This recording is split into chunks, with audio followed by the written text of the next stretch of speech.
Have you ever had a friend who suddenly felt like a complete stranger, or worse, an enemy?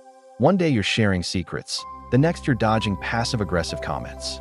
It's a painful and confusing experience, and trust me, you're not alone. This shift from friend to foe is a story as old as time itself, and it's not just limited to our personal lives. It's played out on the world stage, shaping history in massive ways. Think about it. The American Revolution. It wasn't just a war between distant nations. It was a conflict between people who once saw themselves as fellow subjects of the British Crown. Neighbors fought neighbors. Families were torn apart. What started as a shared identity fractured into a bitter rivalry, leading to the birth of a new nation. Or consider the Cold War. The United States and the Soviet Union were allies during World War II, united against a common enemy. They fought side by side to defeat fascism. But as soon as that war ended, their friendship dissolved. Ideological differences, a thirst for power, and deep-seated mistrust turned them into global adversaries, pushing the world to the brink of nuclear war for decades. This wasn't just a political disagreement, it was a betrayal on a global scale. The trust was gone, replaced by suspicion and hostility. Even in the world of business, we see this story unfold. Remember the early days of personal computing? Apple and Microsoft once collaborated. Steve Jobs and Bill Gates had a complex relationship that started with a degree of partnership. But that friendship soured dramatically over competition for the future of technology, turning them into the fiercest of rivals. Their personal fallout fueled a corporate battle that defined an entire generation of innovation. These historical examples show us something important. When friendships break, whether between people or nations, the fallout can be monumental. The sense of betrayal, the confusion, the hurt, it's a universal human experience. It feels so personal because it is personal. You've invested time, trust, and vulnerability into someone, and when that turns against you, it shakes your foundation. So, what can you do when you find yourself in this situation, when someone you cared about is now causing you pain? Let's break it down.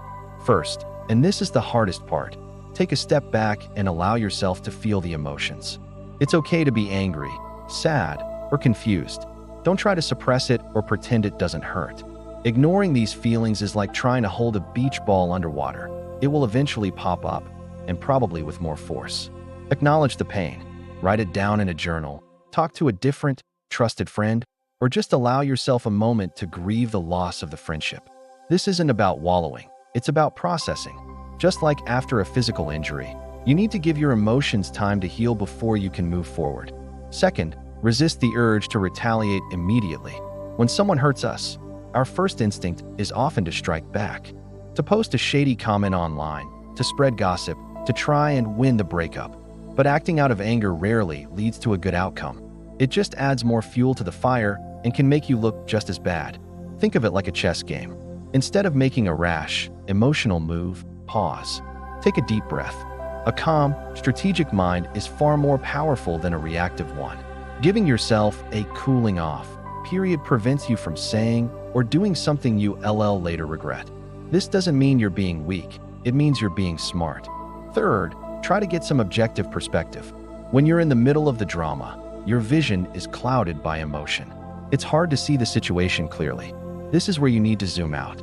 Talk to a neutral third party, someone who is friends with both of you and can offer an unbiased opinion. This could be a family member, a therapist, or a mentor. Explain the situation as factually as you can and listen to their insights. Sometimes, an outside perspective can reveal things you missed. Maybe you played a bigger role than you realized, or maybe their behavior is part of a pattern you couldn't see up close. This step isn't about placing blame, it's about gaining clarity. Fourth, you need to set clear and firm boundaries. If this person is actively trying to harm you, whether it's emotionally, socially, or professionally, you must protect yourself. This might mean blocking them on social media, limiting your interactions with them in shared spaces, or even cutting off contact completely. Boundaries are not a form of punishment. They are an act of self-preservation. It's you saying, I will not allow you to cause me further harm. It can feel difficult, especially if you have mutual friends or work together, but your well-being has to be the priority. Clearly define what is and is not acceptable and stick to it. And finally, the fifth and most crucial step, focus on your own growth and redirect your energy. Instead of pouring your time and mental space into the negativity of this broken friendship, invest that energy back into yourself. Pick up a new hobby. Reconnect with other positive friends. Focus on your goals at work or school. Surround yourself with people who lift you up and make you feel good. When you start building a life that is full and happy without that person, their power over you diminishes. You'll realize that your happiness was never dependent on them. This is the ultimate way to move on, not by seeking revenge, but by thriving. Your success and your peace become your victory. Friendships ending is a painful part of life, but it doesn't have to destroy you. Like the historical shifts we talked about, these moments of conflict, as difficult as they are, can also be catalysts for immense growth and change.